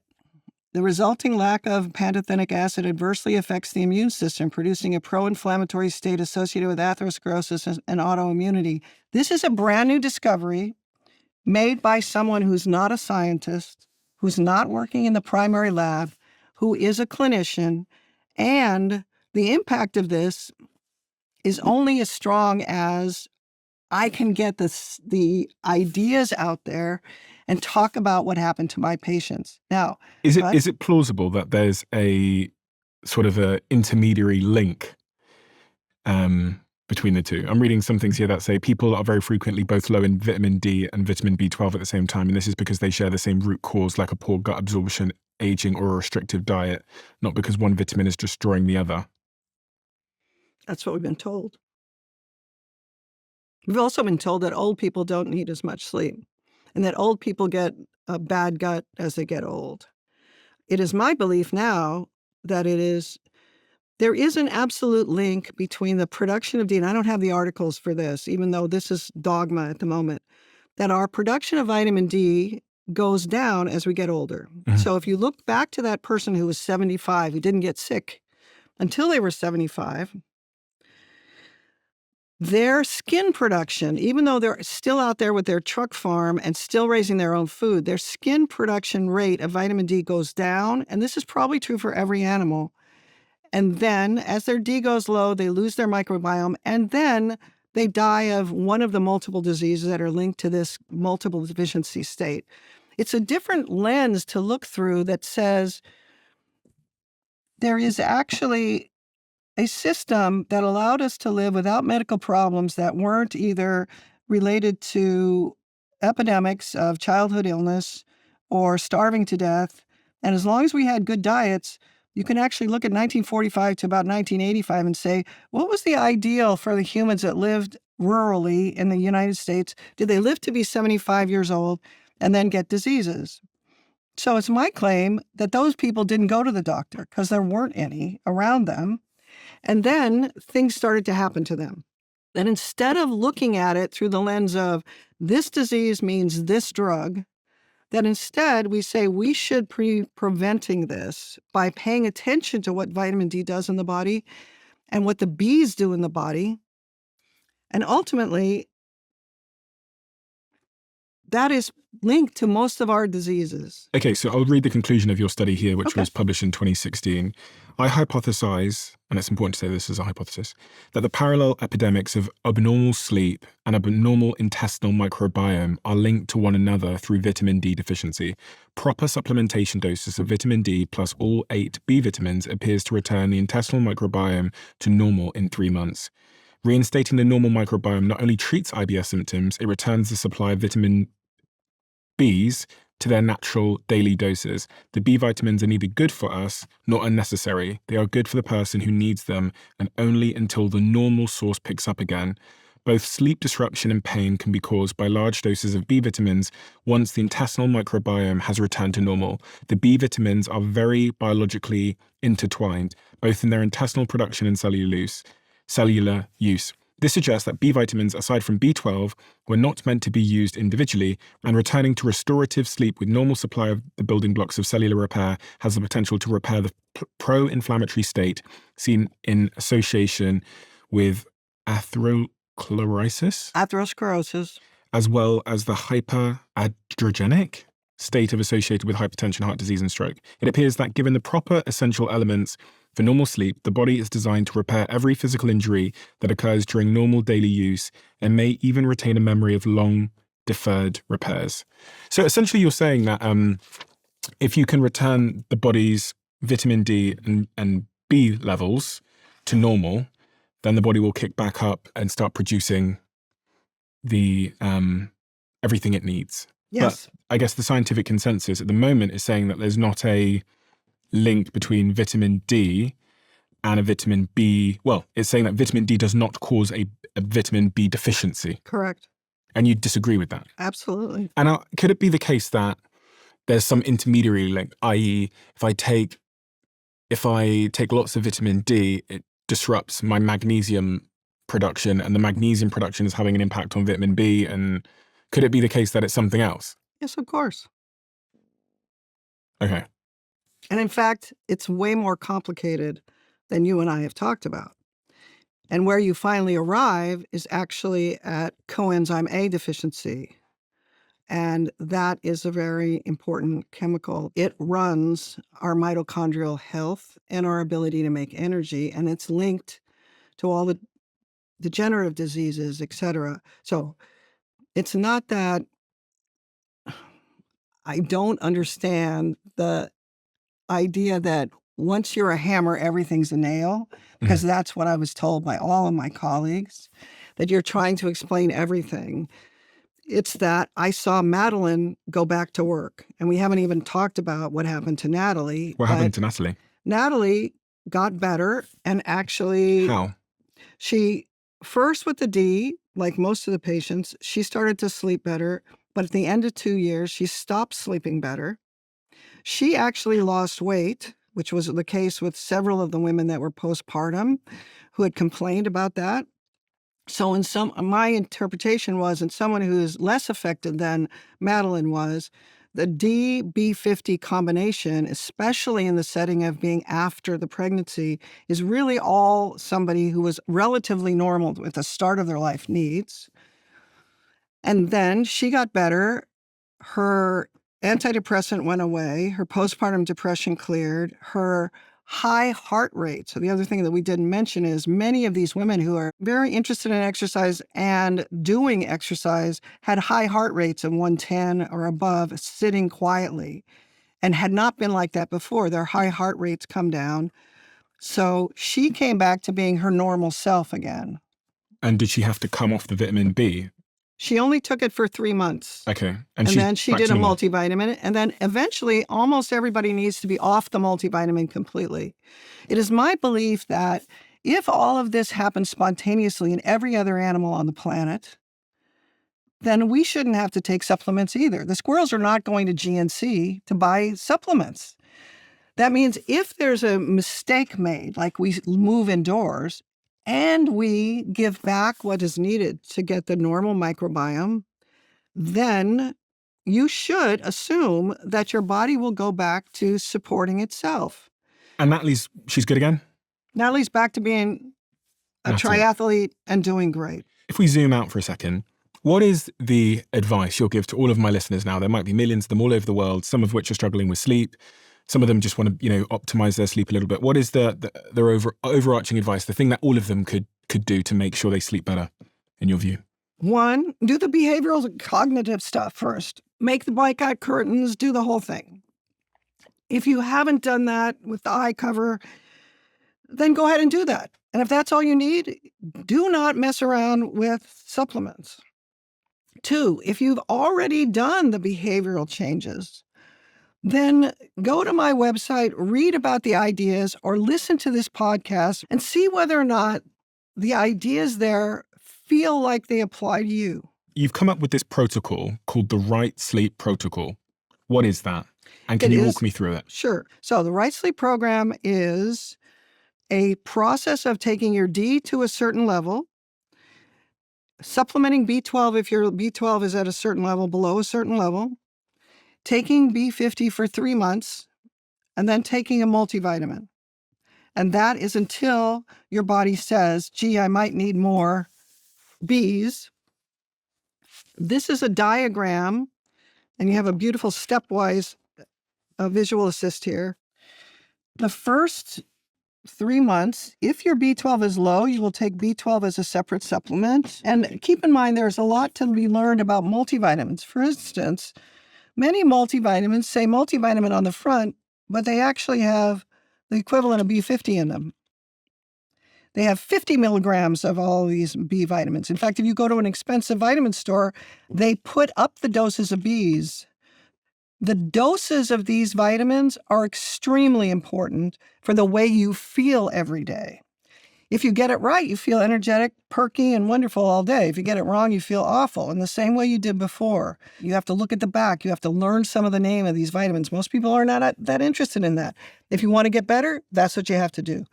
So the first step is you're taking all 4 of these. Then in the second step, for a period of usually 3 to 4 months, you're still taking B12 if you were B12 deficient.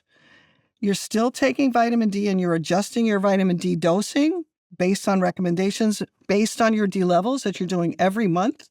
And I show you how to get them done properly because the vitamin D levels that your doctor is doing are not accurate, unfortunately, nor do they know that or care. And you're still taking a multivitamin. Then, after the 3 months that are depicted here, it turns out if your sleep is much better, you will actually get to a place where your body will stop sleeping well again. And it turns out that your brain is asking for more additional Bs.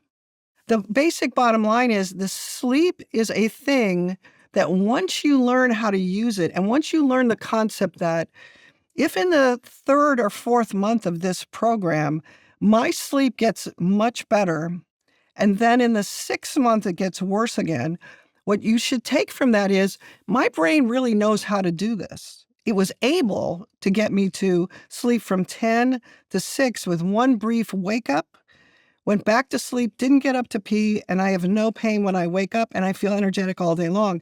It knows how to do that.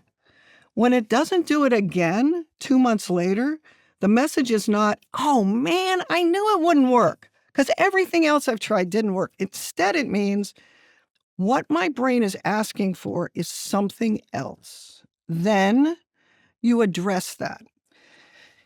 On my website, I also have multiple videos of Q&As addressing questions like, I'm in the 5th month and this happened to me, etc. So what I would give as advice is, 1, supplementation is only good for you if there's something wrong with you that you're trying to correct. 2, keep a log of what happens to that thing. Because we tend to forget. All my headache patients forget that they had headaches when they go away. That's challenging to a clinician because they come back and they say, yeah, I still have headaches. And then their husband says, wait, we were in Vegas 2 weeks ago and you said you didn't have any headaches at all. And she says, oh, I know, but they're back now. We view it as it should have fixed me and now it hasn't. This is a different belief system where the answer is, your brain is asking you for something. Interpreting what it's asking for is difficult, but possible. So number 1 was? If you do not have something wrong with you, do not mess with supplements, especially D. Number 2 is keep a log. Read more. Think about it. Think about it a little bit. Think about whether or not there are things that are bothering you. Okay, number 3? Number 3 is, if there's something bothering you, then decide you're actually going to take some time and you're going to learn about a system which allows you to give supplements that lets your body be fully replete, which means fills up all the deficiencies, and that your final outcome will be great sleep, great repair, and you will be doing things that will allow your body to prevent degenerative illness.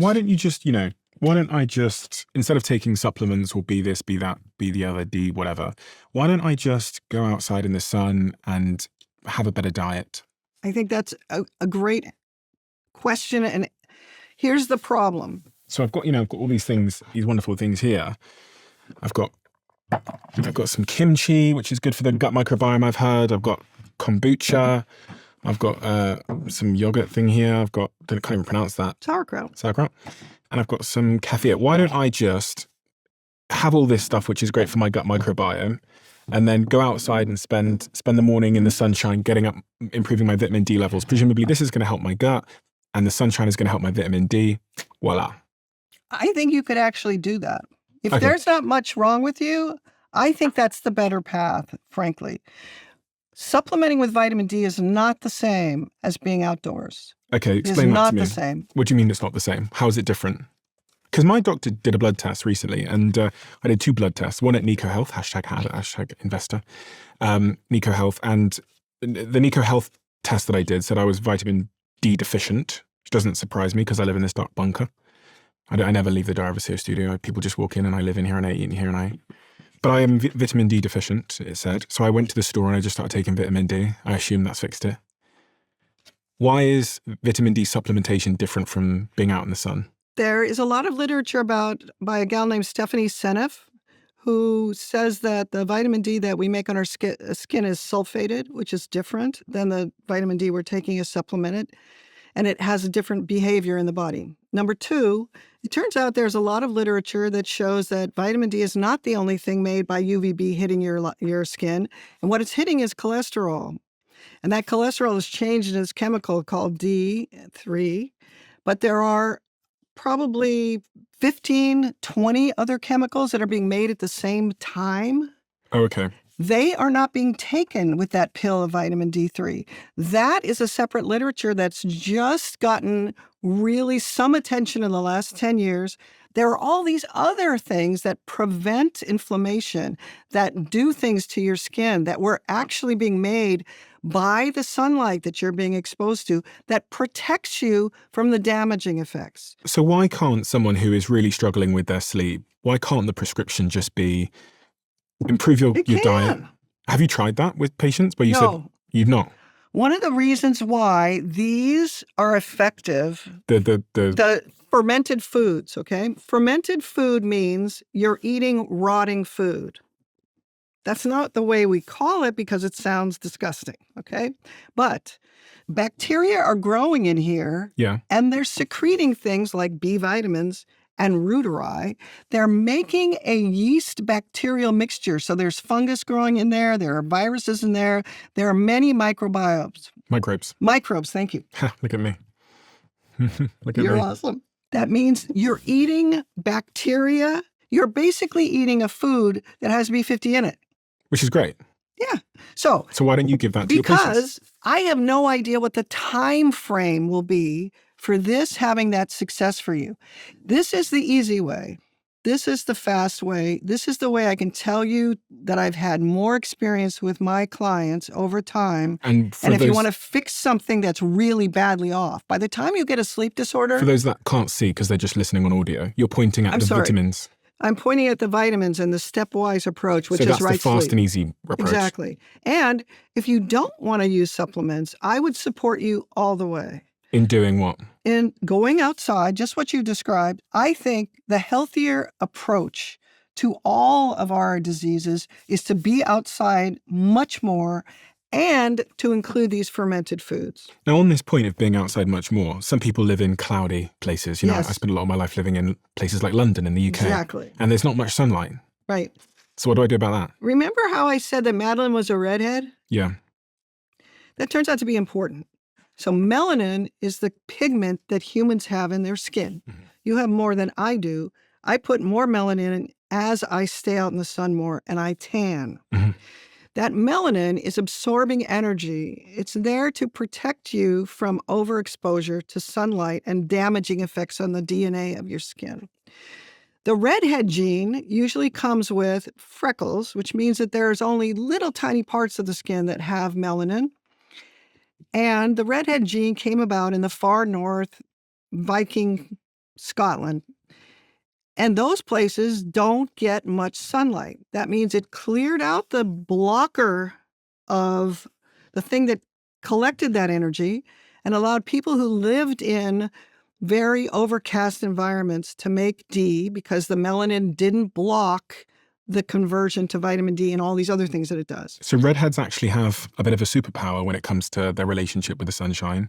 They can make significantly more. That depends. Now, if you pick up all the Scotsmen and you put them in Texas and Oklahoma, which is where I live, and many of the people there have red hair and they came from Scotsmen. The problem is they're now in an environment with very high sun levels. It's very hot in the summer.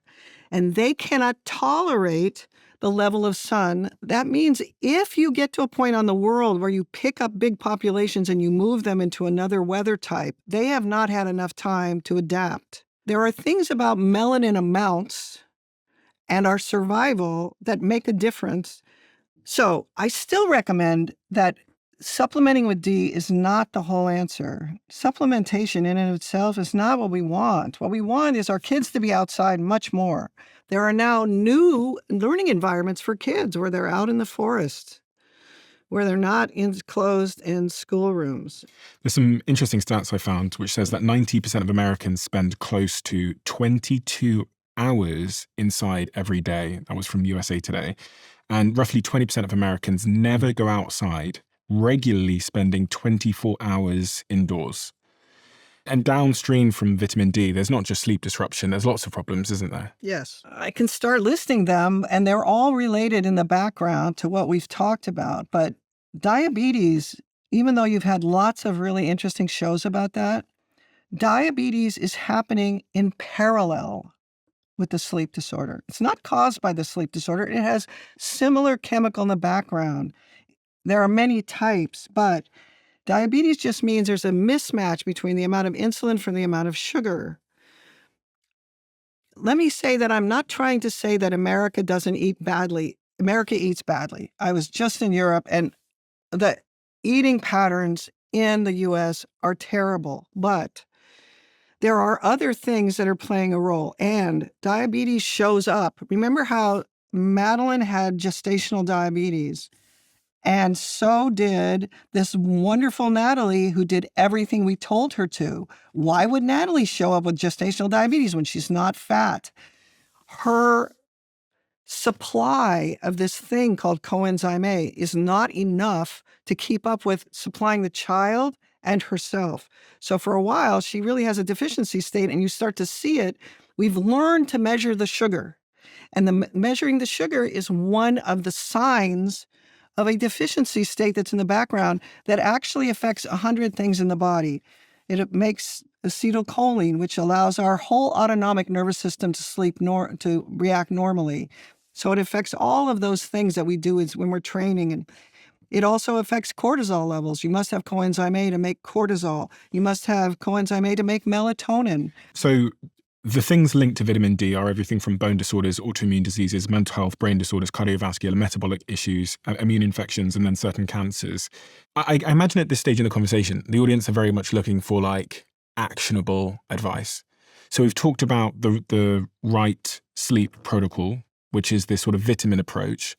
And then the other approach is to get outside in the sunshine more. And you don't have to be in direct sunlight. Okay. You have to be in direct sunlight to make vitamin D on your skin. Okay. But you should limit the amount that you do so you do not burn your skin. Mm-hmm. And it's important that UVA, if you're going to use go to a tanning salon, if they're using UVA, you are not making vitamin D from that. So there are different kinds of beds. UVA will still tan you, but it will not make D. So you don't have to be in direct sunlight. So if I'm at a window and I can't see the sun and it's overcast, am I still making vitamin D? No, you can't make anything through the window. Okay, so I go outside, I can't see the sun because there's clouds, I'm still making vitamin D. Maybe. It can be that you will actually still get a burn, okay, that is from UVA and UVB penetrating that cloud. Okay. So that does mean that you can make some vitamin D on a day that it's cloudy. And the only way to know how much vitamin D you are actually making is to do your vitamin D levels over time. Looking at some data here, it says that you can make a little bit of vitamin D during overcast times. Up to 80% of UV radiation still penetrates light cloud cover. So you can absolutely still make vitamin D, though it might take a few minutes longer than it would on a completely clear day. When it's thick, dark, and overcast, or dense storms or clouds, that can block up to 70 to 90% of UVB rays. On these days, it's incredibly difficult for your skin to produce any meaningful amount of vitamin D. You know these like lamps that they put on desks and stuff? Can you get vitamin D from that? No, but let me make you a point here that's not in my field, but in the infrared field. There are so many other wavelengths of energy that you receive when you're outside. So you can be sitting on a porch where you're not in direct sunlight and you are still receiving infrared. And infrared is one of the most important wavelengths that we know about that penetrates the body several centimeters and actually gives energy to the mitochondria. Our bodies are like little batteries that we receive energy from sunlight, and we can do that sitting on the porch without being in direct sunlight. And fire, also the reason why it looks red is because it has infrared, and incandescent bulbs, which we've now stopped using. So what's the advice here? Some people believe that you should use incandescent bulbs on a lamp that's on your desk. The What's problem an incandescent bulb? It gives you rays of light. Like LED is an electron producing light source, which the government has suggested that is better than incandescent lights. It's very difficult to buy incandescent bulbs like the bulbs that we used to use. Now you'll get halogen or LEDs, and they do not give off infrared light energy. So an incandescent bulb is the old school glass light bulbs, the kind Thomas Edison used to use. Yeah. It creates light by running an electrical current through a metal filament until it gets so hot that it glows. Because it relies on raw heat, an incandescent bulb behaves exactly like a miniature fire or a tiny piece of the sun. So yeah, those incandescent bulbs are harder to come by these days. But yeah, my fiance, she's a big fan of them. Yeah. And she's trying to fill our house with them. Yeah, she's right. So is there anything else? You know, also I've got these prebiotics here, prebiotics, probiotics. A lot of people say that you should take prebiotics, probiotics. Have you tried giving them to your patients? I was on probiotics, and so were my patients when we started, and it had not corrected the microbiome. It was just a try. We're going to dump the bacteria down there, and maybe they'll get back to normal, okay?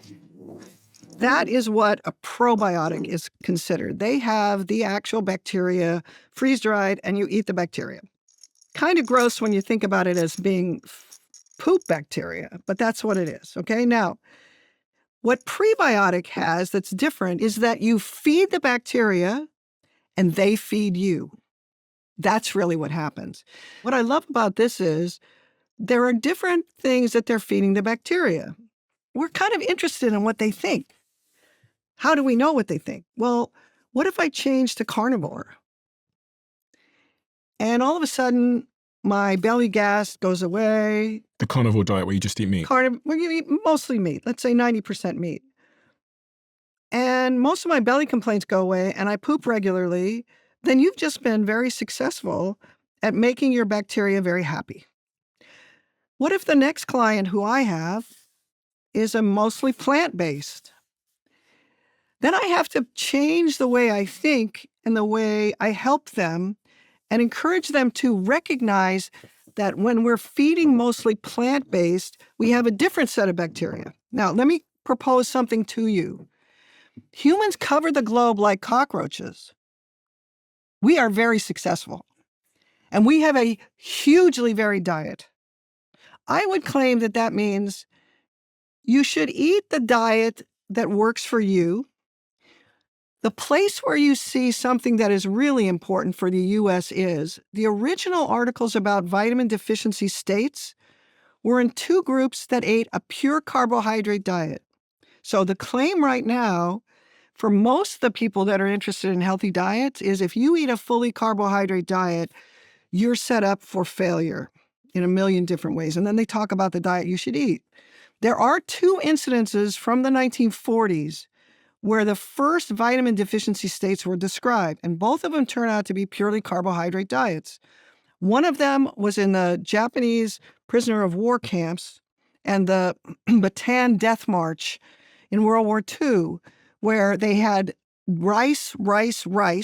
That's it. And they're outside all the time. They're not vitamin D deficient. They're discovered to have beriberi. And beriberi is an old disease described in Japan when you take off the rice casing. So ultimately, they gave back meat and vegetables, and beriberi is described as heart failure, non-healing ulcers of the legs, bright, shiny red skin and burning in the feet that we see in the elderly in the U.S. all the time in the hospital. That is now ignored, but you can actually get to a state where you're feeding only carbohydrates. But now the lens you're looking through is, I was feeding my bacteria a purely carbohydrate diet. I therefore selected for bacterial populations that were not producing the B vitamins that I needed. It's seeing it through a slightly different lens. The same thing about pellagra, which is actually a niacin deficiency in adults and children that were institutionalized in the South of the United States in the 30s and 40s and fed corn gruel as their only food. So there's still a piece of information there that is your diet absolutely affects who lives inside you. And once you have a purely carbohydrate diet for many years and you're D deficient, it is very likely you're going to have to do something more aggressive. Either change your diet and do fermented foods and change to a meat and plant diet. And you're going to have to watch what your body does. And if you're not able, and my claim would still be the sleep that you have should still be your best measure of whether you've succeeded in what you'd like to do. And again, to track your sleep, there's lots of different ways to do that. Obviously, none of them are perfect, but you can buy sleep trackers and those kinds of things and see how you're doing. Yes. And I would also say, use your sleep tracker. I don't use mine regularly because I get obsessed by it.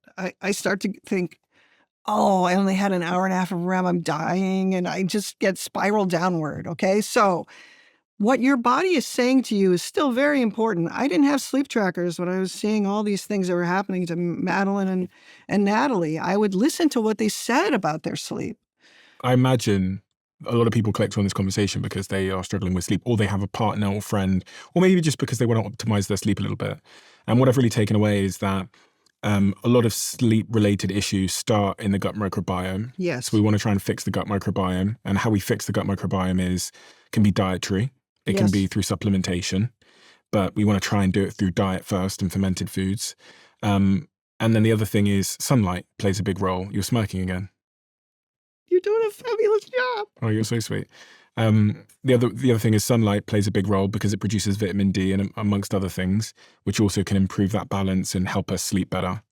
Yes. And we also want to try the stuff that everybody talks about. Matthew Walker, he talks about temperature and Yes. eye masks and all that kind of stuff. I guess the big insight here is that vitamins play a really important role in sleep, Yes. as you've seen through the thousands of patients that you've spent time with and helped to restore to a healthy sleep state.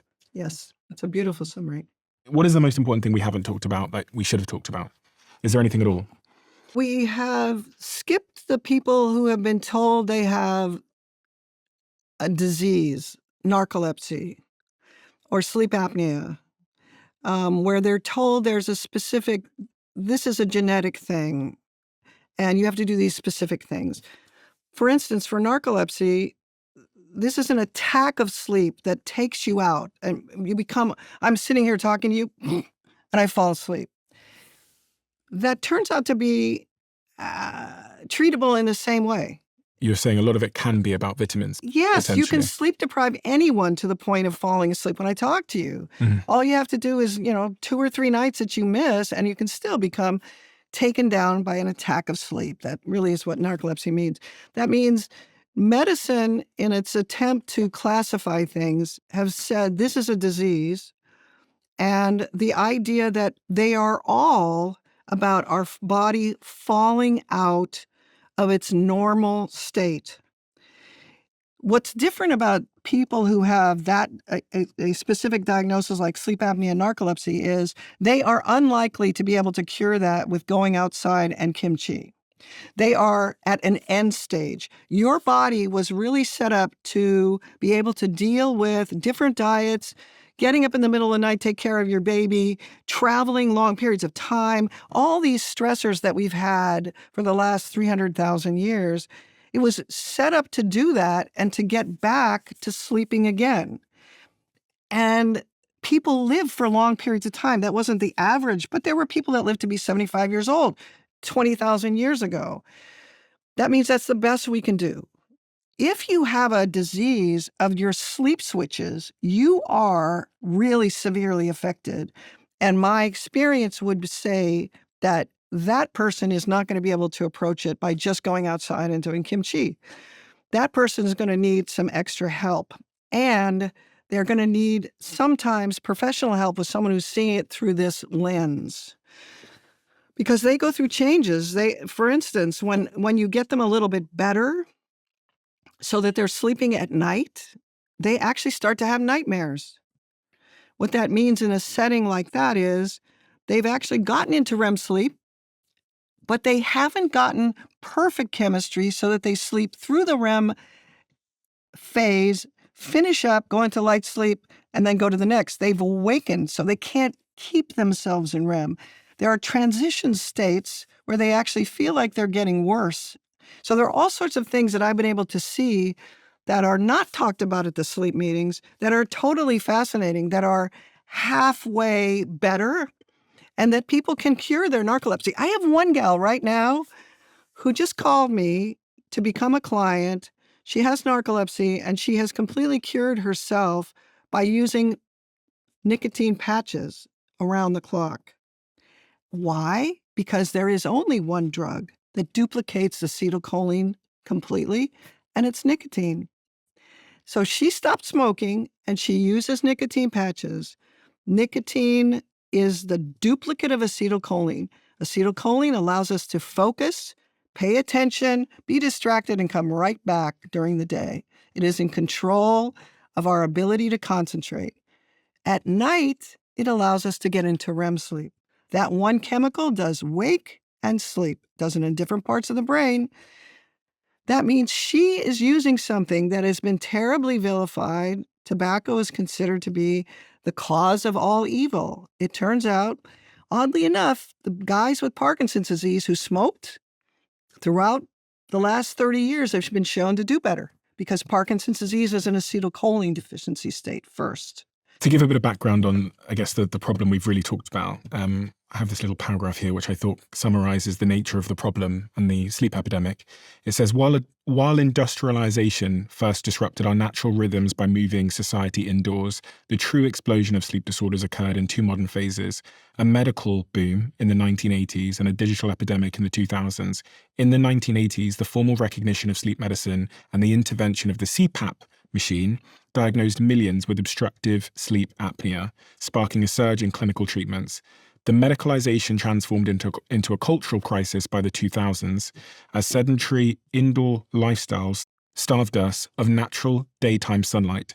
Sunlight exposure is vital because its high-intensity brightness resets the brain's master internal clock and suppresses daytime melatonin, which establishes a definitive biological countdown for deep sleep at night. Deprived of this anchoring cue and bombarded by a 24/7 hustle culture and smartphones pumping blue light into our bedrooms, society succumbed to a devastating double-edged sword: too little sun by day to synchronize the brain and too much artificial light by night to allow it to rest. The modern circadian mismatch culminated in an acute spike during the 2020 pandemic lockdowns, solidifying an era where our indoor environments are fundamentally at war with our evolutionary sleep biology. I love that. Who wrote that? Is that AI? It was AI that wrote that. Yeah. Now, that's the fascinating part of this. Mm. AI doesn't care whether or not my colleagues think I'm crazy. AI is not affected by what the Endocrine Society says about D. AI is just giving us the raw data, okay?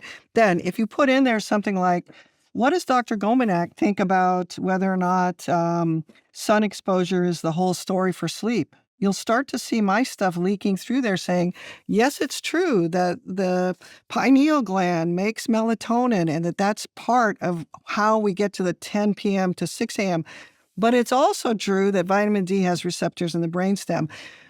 That means that we are at the edge of about a big change where some of these ideas that we talked about today that are very deep and very wide are going to be there available in a beautifully written way by AI. And I think in this particular case, we've jumped around medicine and its craziness and its conservative feeling. It's been taken over by an electronic thing that's not affected by our cultural ideals of who's smart and who's not. What is the central idea that you believe that most of the mainstream industry don't believe? I will do as you say, and I will ask the AI.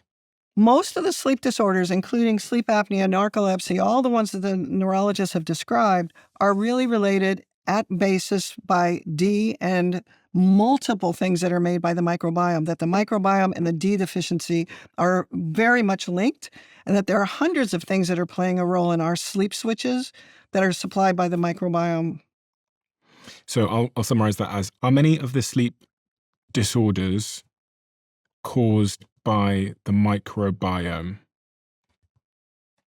I'm using Gemini Pro, which is the most advanced model. I always use it for fact checking and stuff. So it says, you are completely wrong. I'm joking. I didn't say that.